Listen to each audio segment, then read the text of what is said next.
There is another Teenage Mutant Ninja Turtle movie on the way, so I think it's time to play Hyperstone Heist on the SEGA Genesis.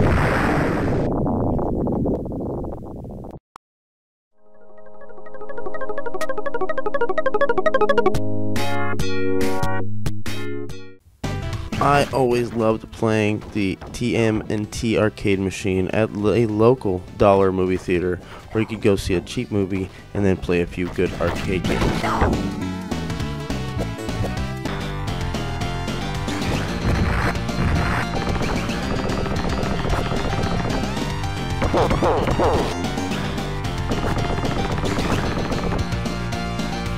It was also one of the games my mother would rent for me when I was a child on the rented SEGA Genesis, because you could actually rent SEGA Genesis from the local Blockbuster video store back in the day. Remember those places? Those places were great. Personally, I couldn't get enough of the Turtles back in the day, and there was a lot to be had. They had action figures, toy cars, shows, comic books, movies, and of course video games.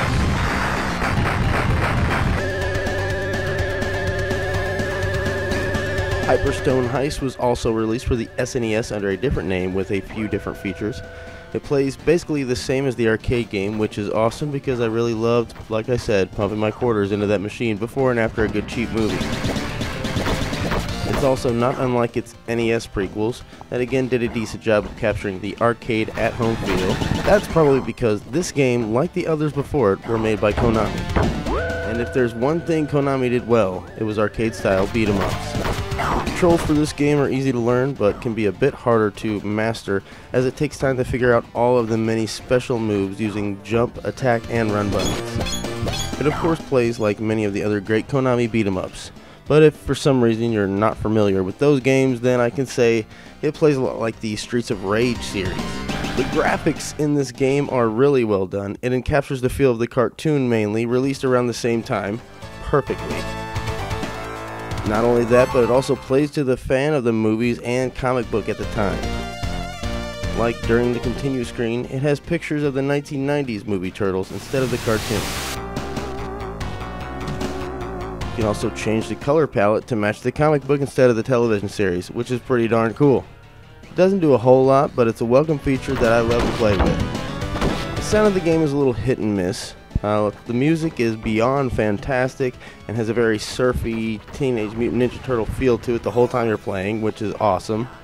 The sound effects again are pretty good, but the problem lies in the digitized voices. They sound pretty garbled and the pitch even seems off at times. Not a huge deal of course, and for the time it was still decently impressive. The game's presentation is good for the Genesis and has a few cutscenes with some cool animations, but it's only a few scenes really. Still, they're cool to see, and with the short playtime of this game, it feels well worth beating the game to see the ending. With the new movie right around the corner, I just wanted to check this out again, and I'm really glad I did. Check it out if you get a chance. Maybe invite a few friends over with some pizza and some co-op play. You won't regret it. Thanks for checking out another SEGA stuff.